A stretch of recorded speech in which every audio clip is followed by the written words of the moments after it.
And folks, we're recording your comments so that we can share it with other people. We also have a second group of people meeting next week, so we'd like to be able to share everything. There is also a chat box for you to communicate with, a nice little bubble on the top, and we've not got you on mute so we can hear from you. But essentially, the goal of our overall effort here is that schools, systems, and communities can enable all youth, regardless of needs, circumstances, where they live, what they've done before, to obtain competencies needed to persist and complete secondary and a post-secondary pathway that leads to a family supporting wage and adult success. And this is a vision statement that's been hammered out several times. Over time, we may refine it further.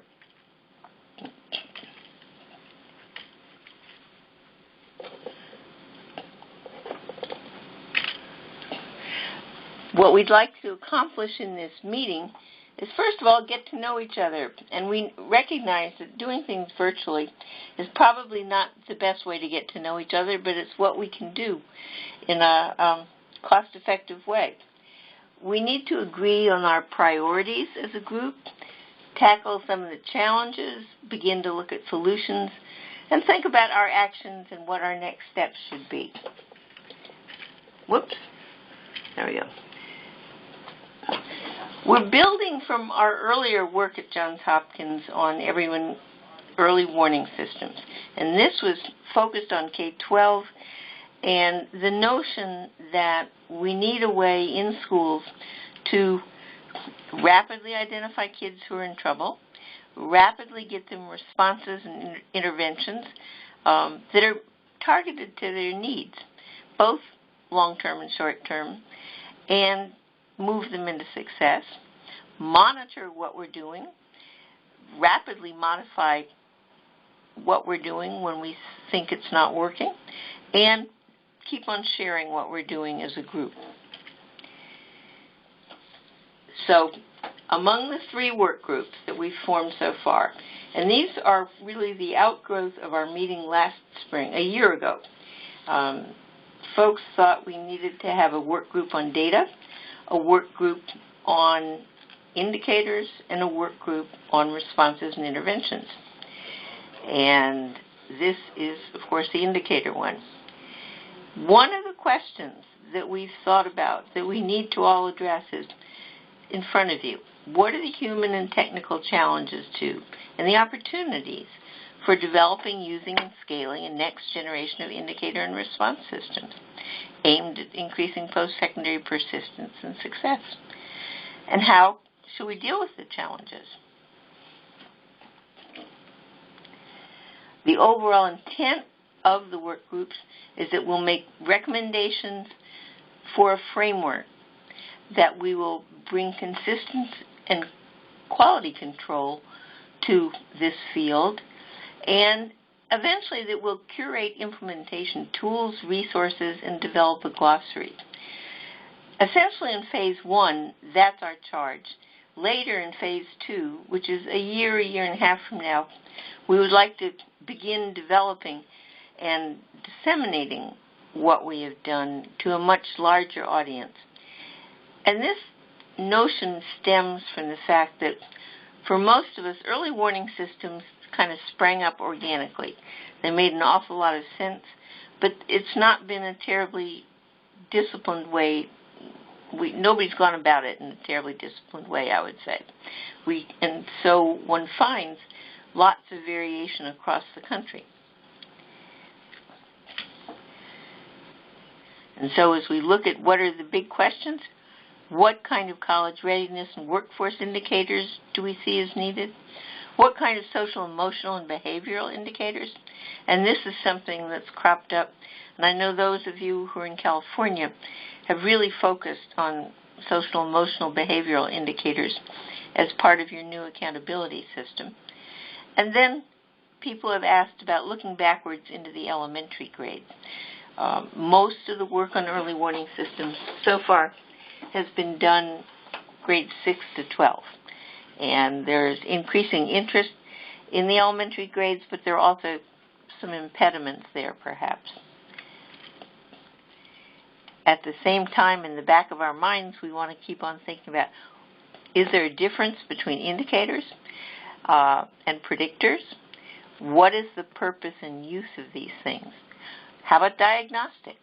These are all slightly different terms that we need to begin to think about clarifying.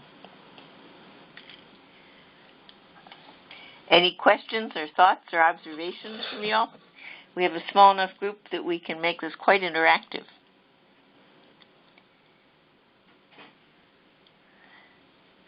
Is everybody still there? This is Dave. I just feel like I'm soaking in what you're sharing right now. So. Okay. Well, good. And I think I've talked with you long ago, but I think you've not been part of the recent conversation. So we're delighted to have you, and hope you'll, pipe up with your questions as we go along. This slide that I've shown you, characteristics of an effective indicator, is something that our friends in Chicago, at the University of Chicago Consortium for School Research, have developed, and they are quite definite that to be useful, an indicator should address a problem or an issue that's given top priority by an important group, whether it's district leadership, school staff, students, families, and community. It statistically needs to be predictive of what kind of outcome we're looking for. It should be actionable and malleable. That is to say, something that educators can make work. Something that students can be influenced to change, or adults can be influenced to change. It should be available at the right time, which is usually right away, rather than at the end of the semester or the end of the school year when there's not much you can do about it. So the whole goal is to have things through which we can influence students. And there is some research evidence that there's a causal linkage between what the indicator is and what our outcome is. These make sense to you? Yeah, I think they're right on target. I mean, I think the predictive element is the element. Hello? No, this is Vincent. I'm just agreeing that these all make sense. Okay, good. If there are others that you'd suggest adding? Well, something that is maybe implied in the bullets that you have here, but not specifically stated, is the indicator needs to be measurable. In other words, we need to be able to concisely measure it. Mm-hmm. Absolutely. And I don't necessarily see that as one of the bullets. It's kind of implied. Yeah. I think that's a very good point, because that is fundamentally underlying everything, and that I think is why there's still some question about social emotional indicators, for instance. How do you measure that? So we will add that, I think. It's a very good point, and thank you for bringing it up. So one thing I was thinking about from, if you're thinking about use at a school level, like one thing we're always thinking about is the ease or quickness of getting the information. So, when you think about a universal screener or something of that nature, if that's what if that's something similar to that would be what we'd be using to get information on an indicator. Big things for schools are, cost, time to administer, those sorts of things. So when I think about this with indicators, I'm thinking about how we're measuring it, but then how much time it takes for schools to get that information. Okay. This is probably another point that's implied, but we found it to be part of our journey, and maybe particularly when you use a descriptive term like effective indicator, something that communicates urgency, because there's a lot of indicators. We have a lot of indicators in our system, but one of our challenges is what's the right indicator to show folks that creates urgency? I mean, it really dovetails into this notion it's available at the right time. But if the indicator itself doesn't communicate the urgency, you still don't get action. And so there's an element of effectively communicates the action that needs to be taken. Okay, these are great points. And then I do think there needs to be some language about that it needs to be scalable or replicable, so that and I think that's your overall goal anyway, is that we want it to be used across districts and states and counties so that everyone can be looking at the same or collecting the same data points. That's a wonderful point. Also, when you speak, why don't you identify who you are? And that way we will begin to get to know each other even virtually. Was that Katie or Penny who just spoke? It was Penny. Hi, Penny. I think Katie was right before me. Okay. Other points?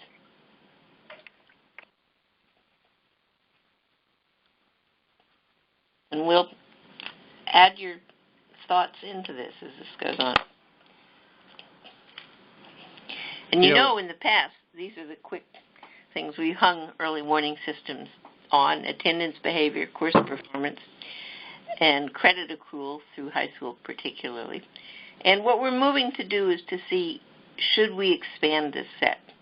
Or do these still essentially dominate everything? And I know we've looked at some school districts where, and I think of one California district we looked at particularly that had a good longitudinal database. And we looked at their climate survey, and we looked, and this was several years ago, looked at a variety of indicators they had. But when it came right down to it, attendance, behavior, and course performance ended up being the most significant predictors of eventual graduation.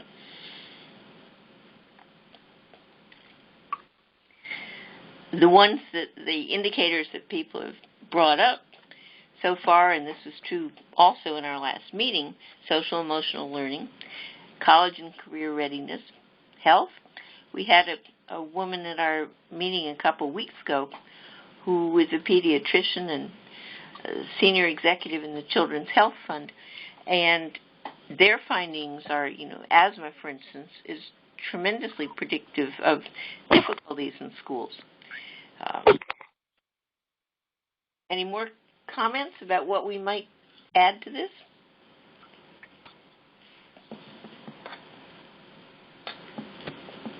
Okay. We're hearing a lot about the adverse childhood experiences. I don't know if that would fall under social emotional learning or not, but I think that probably falls a little bit into the discussions around health. It is going to be harder for a child to learn if they're scoring high on that ACEs test, the adverse childhood experiences. And I think that's a pretty standard test now. I don't know how that might be implemented. But, of course, those things then might come out in attendance and behavior. Just like they do.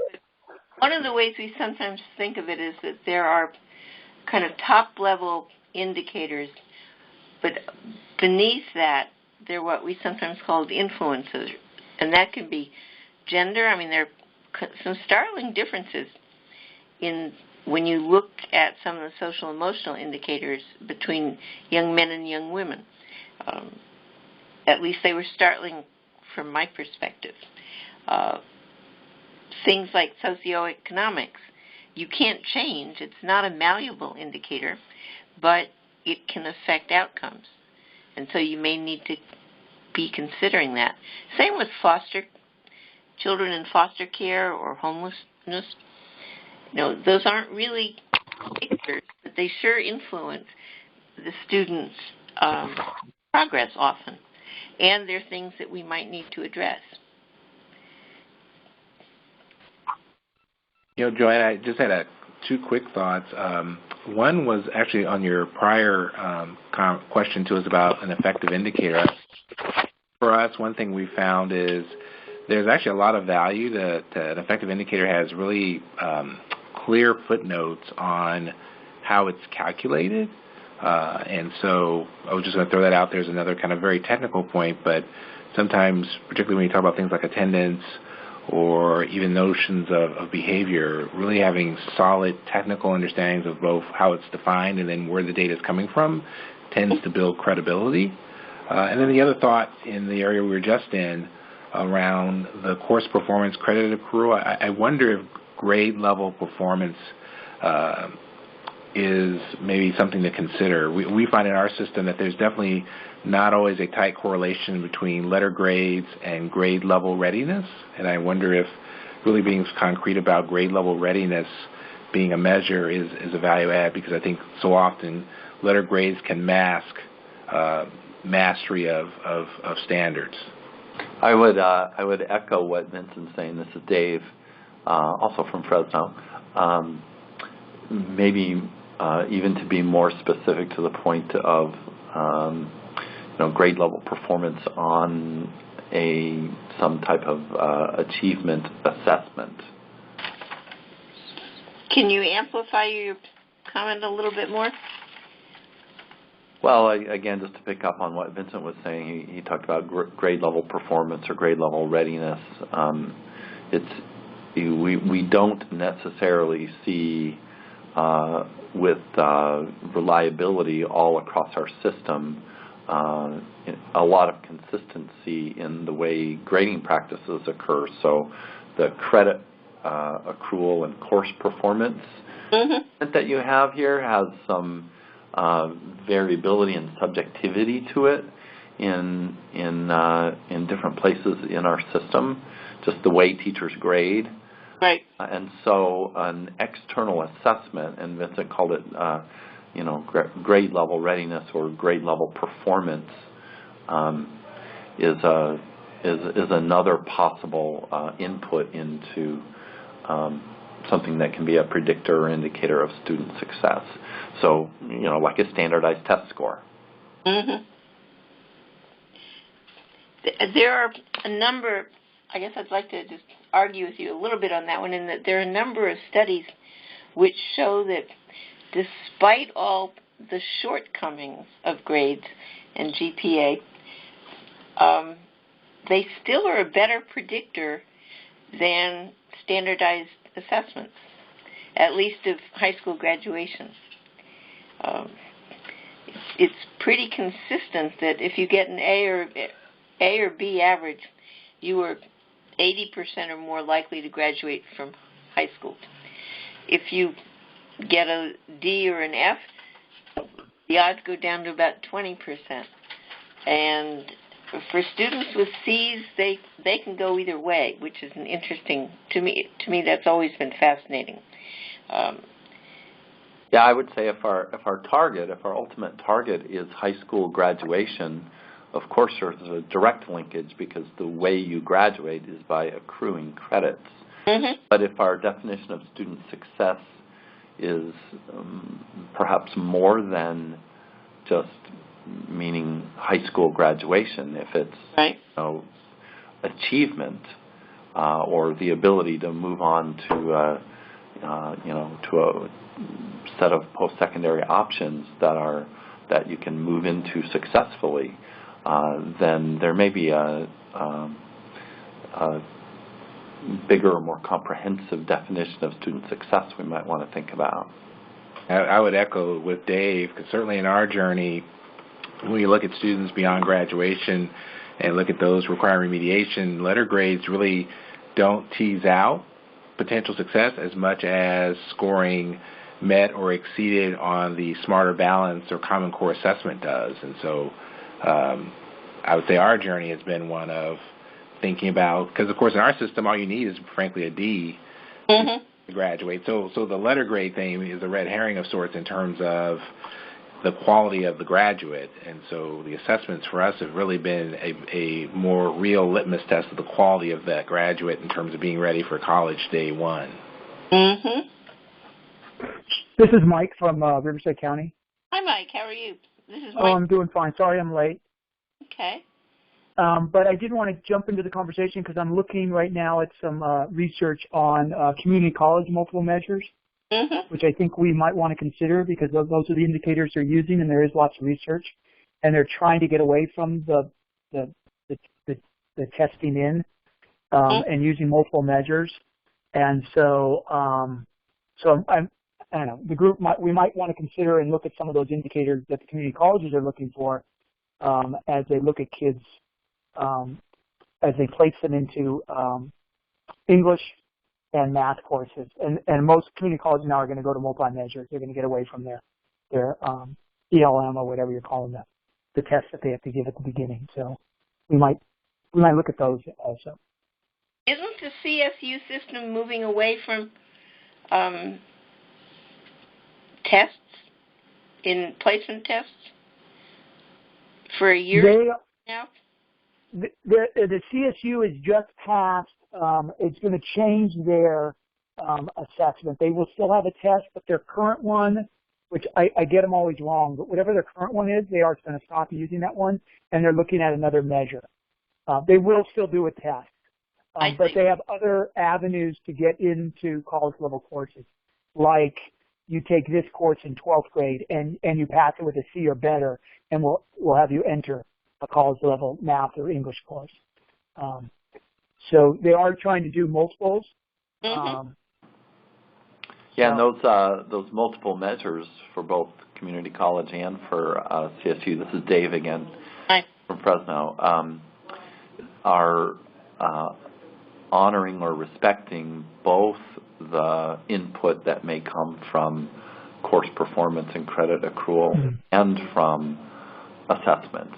So, the CSU, for example, looking at certain grades in a given course that's taken is one of the measures, but another measure is how kids are doing on their SAT scores or some other ELM or EPT, the different placement exams that they have as well. So just the idea that multiple inputs into student success might also include assessment. I don't think we're saying it should only be assessment, but exactly. Yeah, I concur with what Dave's saying. This is Vincent. Yeah. And I would concur too. That's what I was thinking as we were talking about the grade versus assessment. And I think we would all agree that it's not a verse; it's actually a combination of. And I think the more indicators, and I think that's what you guys are trying to do at Johns Hopkins is what are the indicators, not the indicator, or the indicators that are changing. So, I agree. I agree with everybody. That district data systems are sophisticated enough to look at multiple measures? Depends on what the multiple measure is. So grades, yes. Assessment scores, yes. They're putting down writing samples, so somebody has to input that data into a data system. Attendance, of course, yes. There are some other surveys that I know core districts are doing, for grit and those kinds of things. Right.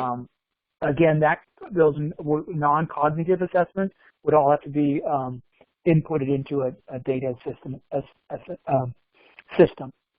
So it'd be another thing they'd have to do. Districts would have to do. Mm-hmm. I was struck when at our last meeting in early May we heard from Vice Provost at Georgia State, and they have, what did he say, 800 indicators? They don't use them all, but they run them through their system essentially with complicated algorithms that throw most of them out, but when it all is said and done. But it has struck me that colleges have a greater wealth of information. In their case, much of it is from swipe cards, and use of recreational facilities and use of the cafeteria. And they can look for changes in students' patterns of behavior effectively. And I've wondered whether that's possible in a district. From my knowledge, no. Unless, because a lot of our information is private, and so they don't mix the two. Mm-hmm. They don't mix the data systems together. Mm-hmm. Unless in Fresno, what is your experience with those the school site data or district level data.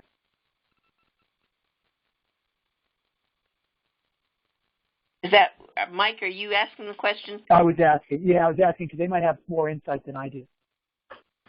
Yeah, I was waiting to see if Vincent would answer. This is Dave.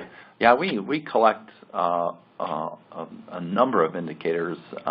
We have in our equity and access system probably into the thousands of indicators, not all of which are surfacing and focusing our work. You know, the ability to focus our work means that we really need to narrow that number down to what's really the most important. But we collect all kinds of indicators, and they're a part of our system. And of course, every student outcome that is of value to us requires that we come up with a way to measure it. So, you know, for example, the social emotional learning pieces we're measuring via a survey mechanism, and so that does require work on school districts' part. But you know, it's the same for collecting assessments or collecting grades or collecting attendance information. If it's a part of a district's you know, expectations about what they need to track and measure and monitor, then it's important to build a system to collect it. Yeah, the only echo I would give to what David said, I mean, I think in our current season of Fresno Unified, particularly with our partnership with UC Merced, and that has led us to be much more, I'd say, proactive in building data sharing MOUs with whomever. There's probably virtually, I don't think, any data set that would be impossible. It just is a question of building infrastructures. As Dave described, you know, lots of our process data comes through building standard work processes so that folks know to enter certain things so that we can track it, whether it's an intervention meeting or some threshold in terms of a service. Same thing with the survey results. As CORE has done its work and defines more sharply potential correlations between self-efficacy and grades, we're continuing to build out indicators that crunch those number comparisons. So I would say actually we're at a frontier where as long as we don't hit the threshold of some legal compliance element, we actually are building either work processes to capture things or getting in place increasingly with other partners, social service agencies, other higher education institutions, the ability to share data sets, not only in Fresno Unified data, but other data sets that matter to see our students in a more longitudinal type way. Have you had any difficulty in getting MOUs between the district and agencies, or?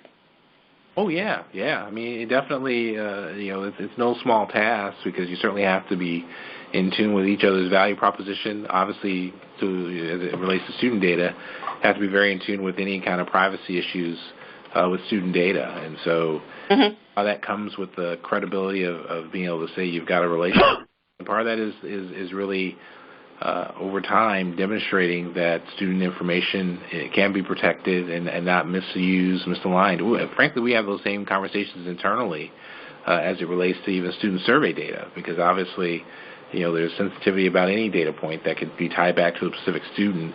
And, you know, the real question has to be, to what end are we using the data? Hopefully not to profile students, right, of categorizing them somehow, but in a way to support them in creating positive conditions. But I think those same tensions you have externally, you actually do, rightfully so, have internally as well. You've been delving into something that was really my next slide. We have a slight challenge here in that the version in front of you is not quite the version I thought it was, but the next question was going to be really what do you see as the human and technical challenges, two different categories, in the indicator work? And let's take one of them. I mean, I think you've begun on the human challenges effectively, or it can overlap into the technical as well, which is what data can be shared and what is it used for? So I'll just add one thing that we noticed with our graduation data, A through G data, that our districts do is really just having clean data. So that's the number one, so you're making decisions. You think you have a worse problem than you actually have. And it's really because you haven't kept your, certainly at the high school level, your clerks up to speed for inputting this data on what data they need to be inputting and what's the importance of that data. So our biggest problem for us sometimes is just the cleanliness of the data. And then also, and the other one is board policies that actually sometimes stop things from happening, because in the case of A through G, we have some districts that have board policies that you can't retake a class if you get a D, which in California, it stops you from becoming A through G compliant. So and you can't just a couple of comments. The course? They can't retake the course. Now, of course, we're convincing boards that they need to change that policy. But they it's like 3 strikes policies that they have, and they don't consider circumstances, So those are the 2 big ones. The hardest one for us is clean data. And for those of you on the phone who are not from California, A through G is the series of courses that students must take in order to be deemed college or university ready. It's 15 core courses? Yeah, something like that. It's only for our college system and our university system. Our public college, public university. So if you're going private or out of state, of course, it doesn't take. It's our college readiness pathway. Right. And I would agree. This is Penny. Sometimes the clean data is hard here as well to get that information. But then another challenge sometimes is that all of the systems don't talk to each other. So especially in terms of the social emotional learning, it would be hard for us to get all that in one database.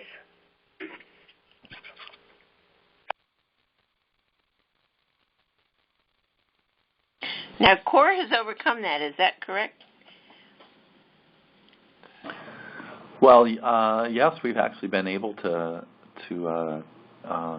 collect system-wide across a number of large districts, all of the core districts in California, using the same set of constructs for social emotional learning and school climate and culture. And we have been able to put that into like a common database that we can utilize across districts. But even just within district, of course, there's the need when we have an indicator that is going to be important for us to make sure that we have the database infrastructure that will, number one, allow us to collect the data like Mike was talking about, and then number two, to have the databases able to be joined together in ways that allow us to look at a multiple set of indicators at the same time. This is Vincent. Just 2 thoughts. I mean, on the technical front, I think related to the clean data is just the understanding of what the data is. I think increasingly, technically, even we might talk about a topic of chronic absenteeism or any kind of variable, but it really matters technically how it's defined. And the rigor in terms of what's in the numerator, what's in the denominator, if you're taking a percentage of something, and really being clear on data source as well. All those things kind of technically jumble together, but we found that sometimes you can get into border wars on, or you get into the wrong conversation where you may have a data cleanliness issue, but you actually may have a definition issue as well. And so technically being really sharp about what things are and how they're being used and where they come from has really been technically a big win for us in terms of understanding, do you have a quality control issue or is it simply a frame of reference issue?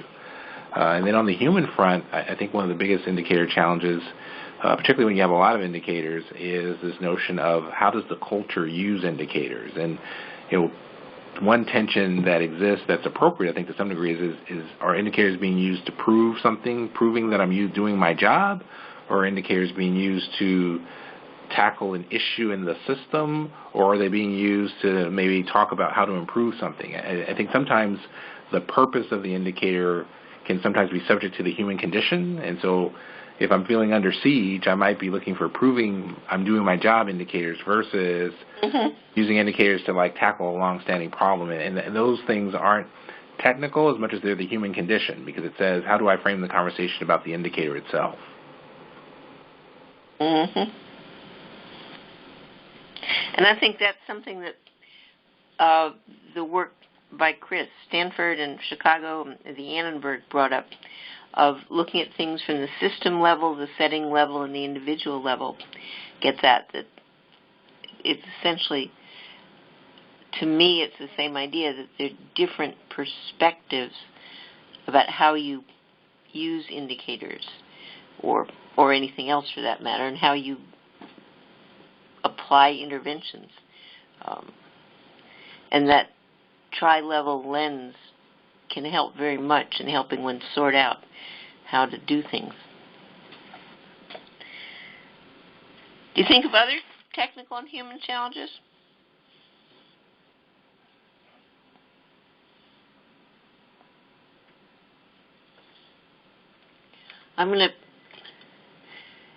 We had put together some of our thoughts on technical challenges, and you can see that on this slide. I think you've touched on most of these. Is this a good summary of them for the technical challenges?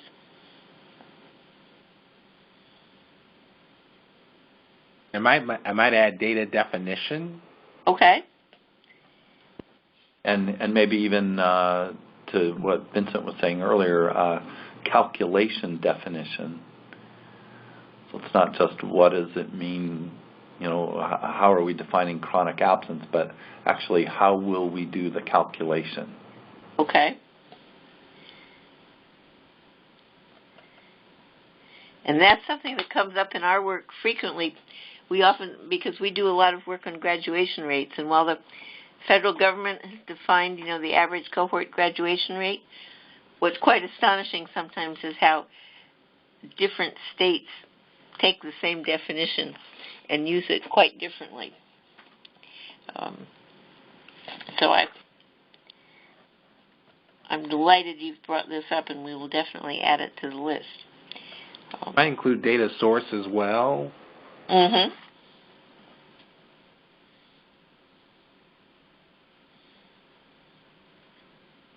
Are there particular considerations you think should be put into that definition?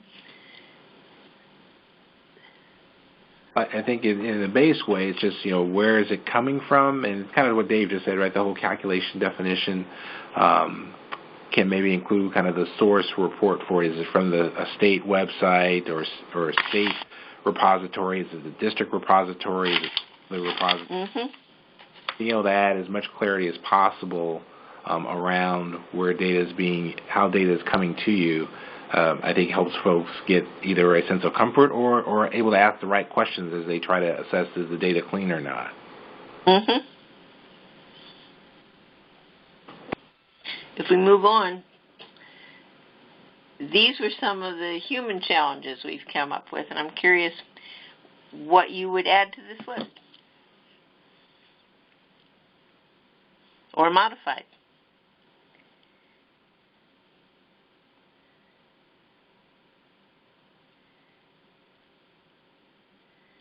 I think the one to remember on the very first bullet item is the idea that we learned back when we were doing what they call date work in California, which was districts that were struggling in some area, was that we found that one of the areas is the person collecting the data, typically at the high school level, they weren't, no one was telling them what was the important data that they really needed to pay attention to. Because, we do collect a lot of data, but not everything is really important.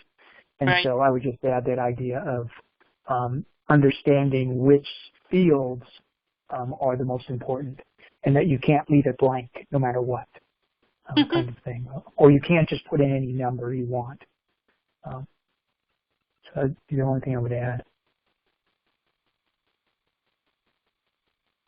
There's a particularly salient example. One of the southern states, which had extraordinary rise in its graduation rate, eventually discovered that some of their screens had omitted various types of diplomas, so that they were entering, students received a regular diploma almost by default when they were still technically had not met the qualifications for the regular diploma. And part of the trouble is the drop-down menu. Interesting. Didn't have the right options. It no longer had the vocational diploma, which in fact had been received by many students.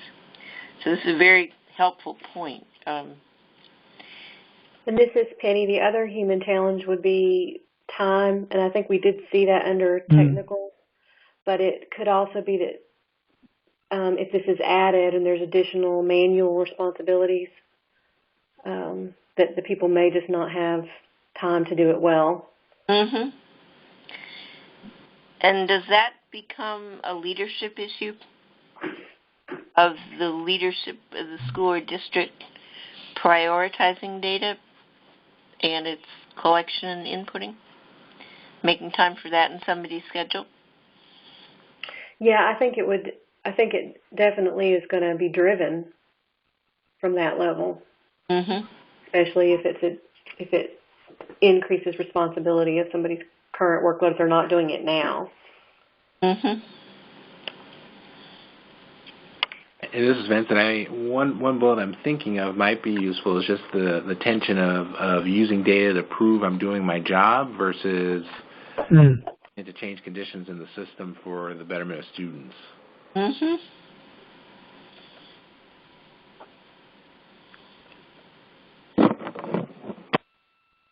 I think that's a very important point to emphasize, and we'll do that. So I think. Go ahead. Oh, I'm sorry. This is Mike. I think what Vincent just said, the idea of, and I would add it to the professional development bullet item, is really understanding the moral purpose behind that. The idea of chronic absenteeism. That gives you more reason to want to call and find out where that child is when you know he's already missed 5 days. Because if he misses 5 more, it could be problematic for that child for his future. It's a little different purpose behind it. So I like that idea of moral purpose. The why. I think the other one, and I can't remember, it's somebody from Fresno had said it, is the idea of is the agreement. So I guess the human challenge is making agreements with all your stakeholders so that you can collect the right data.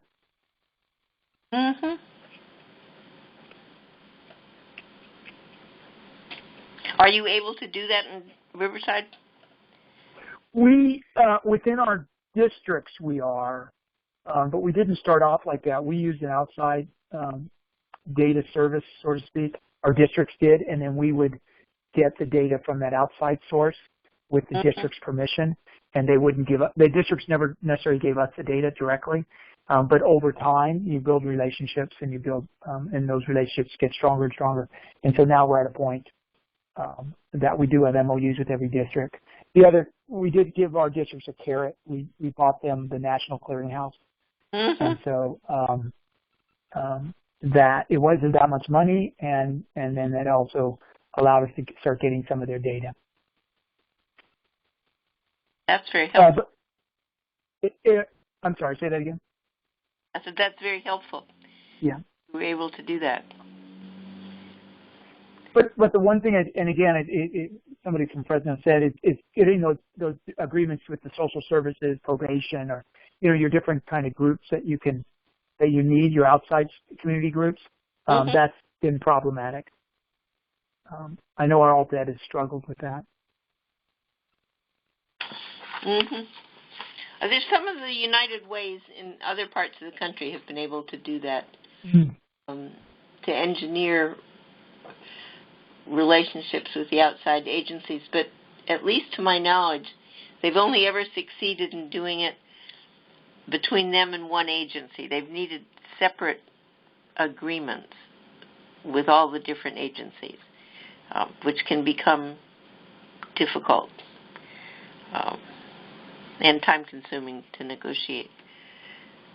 So an idea that CORE is doing with us in California is they are contracting directly with county offices to have their districts join the CORE data collaborative.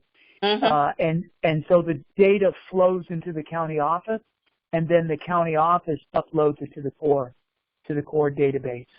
I see. So that, I don't know, that might be a suggestion on based on your comment. That might be a suggestion on, is there a central, in California it's the county offices, but is there a central group that could collect data and then get it out to all the to the necessary parties? I don't know, just an idea. That's interesting. We'll add that definitely.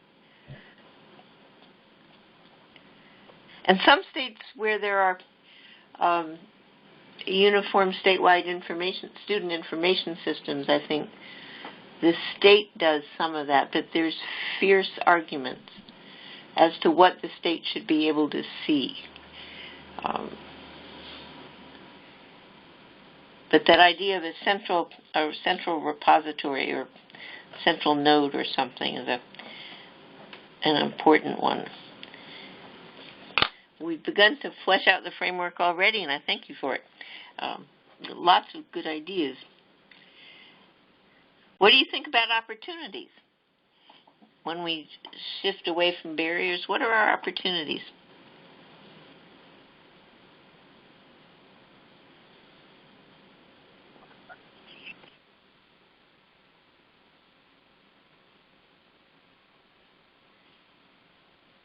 The other opportunity is being more efficient with our time and our resources.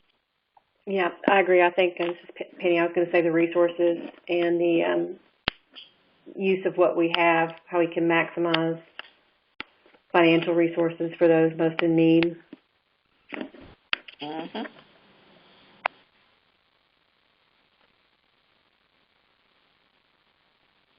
Because the biggest problem I think our districts struggle with is their intervention truly working?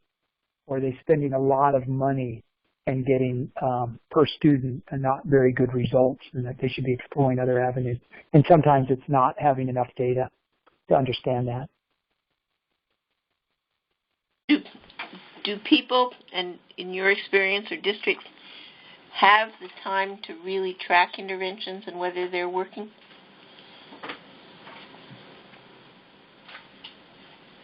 I think the very best districts always do that. But I think a lot of our work needs to help okay districts and good districts to move forward, because I think they're trying. They're forgetting. They're not doing something, or a lot of times they don't realize they need to do something. And so it's us helping them to understand their next steps and then helping them move forward.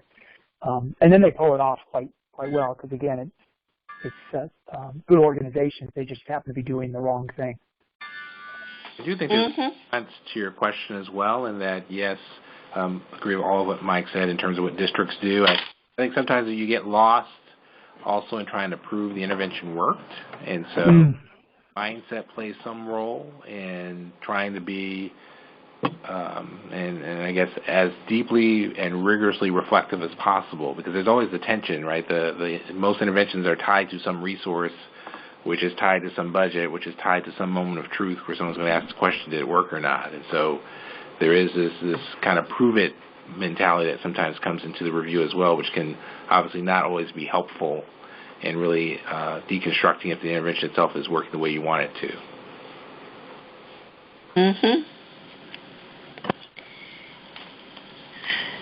So I think you've brought up several times that we need to get away from justifying ourselves and justifying what we are doing and paying more attention to what the data tells us the outcomes are, right, without having that human factor intervene.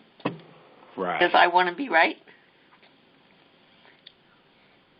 Yeah, it's almost like we want to act more like scientists and answer a research question. And if the answer is no, then our job is to figure out what do we need to do next so we can actually help kids versus, again, trying to prove for our first choice was the correct choice.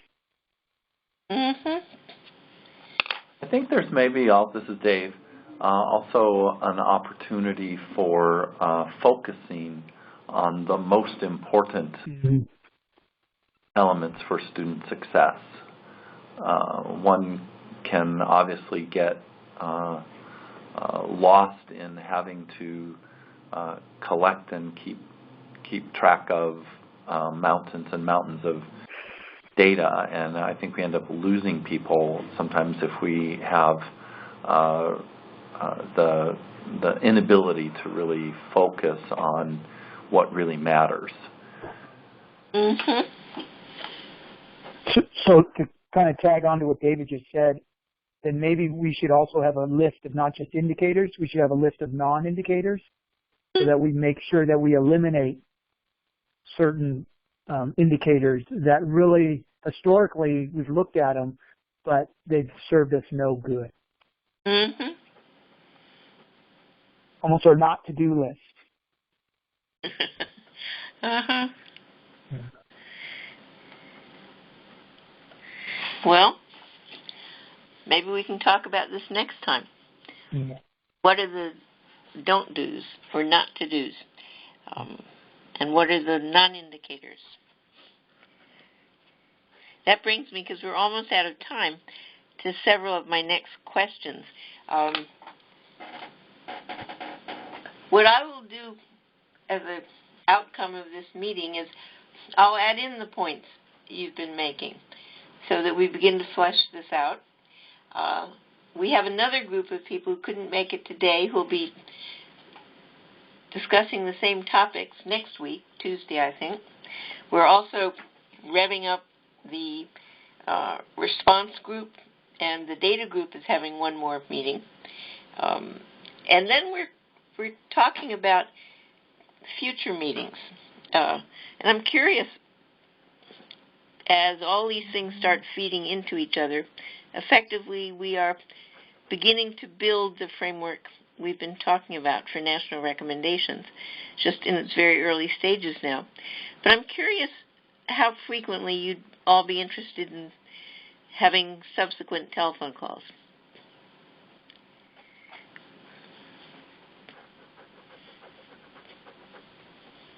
Every 4 weeks, every 6 weeks, every 2 months, skip July.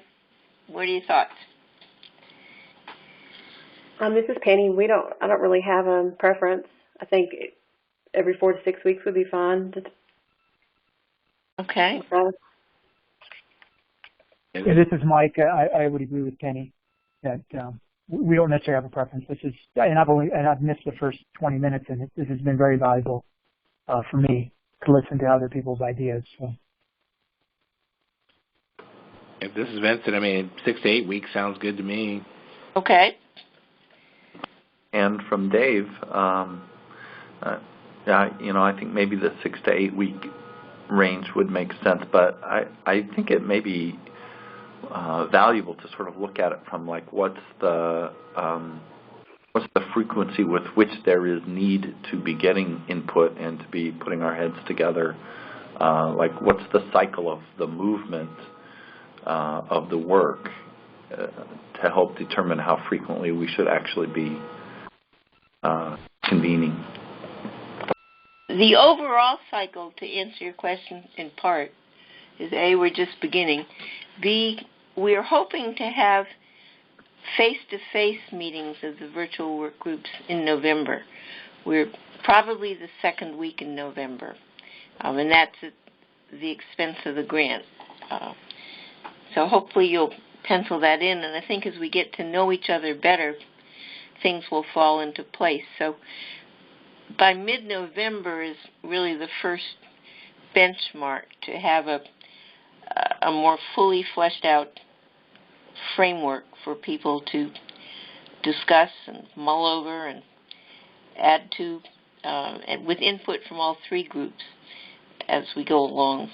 And then the next major benchmark would be to have a meeting similar to the one we just held in May that Vincent and Mike came to in Penny, probably the first or second week of May next year, to really work out the overall recommendations we'll make. So roughly that's the timetable, and I think 6 to 8 weeks makes sense,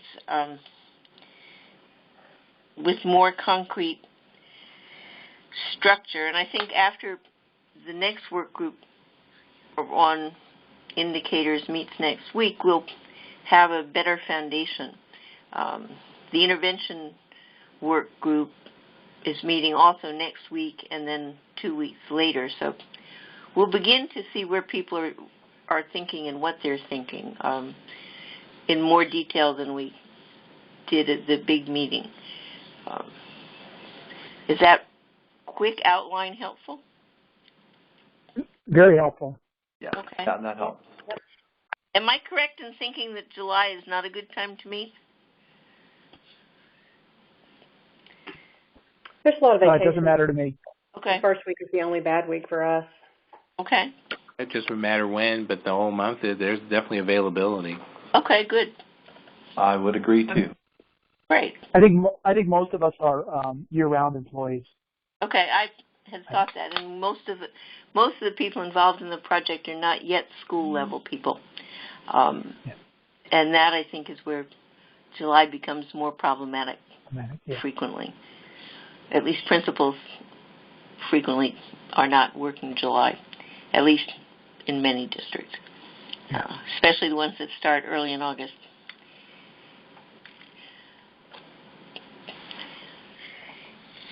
What we would ultimately like to do is form small groups of, say, 2 to 3, 4 people to work on particular questions. And I think perhaps the way to get that started is, as I mentioned, I will write up our conversation today and share it with you and share it with the next group and get their input, and we can go from there as we identify questions that need work on. But I think from your comments, the list of don't do's might be very helpful. And I wondered if, in the back of your minds, you'd all just start keeping notes on that and think about that and bring that to our next meeting. Or email me. I use email very frequently, as some of you know. That would be great. Okay. Sounds Well, go ahead, Penny. good. I said it sounds good. Okay. Well, it's been great to have you all on board, and good talking with you. Have a great June, and I will be back in touch regarding the next meeting. Thank you. Thank you. Take care, everyone. Bye. Thank you. Bye-bye.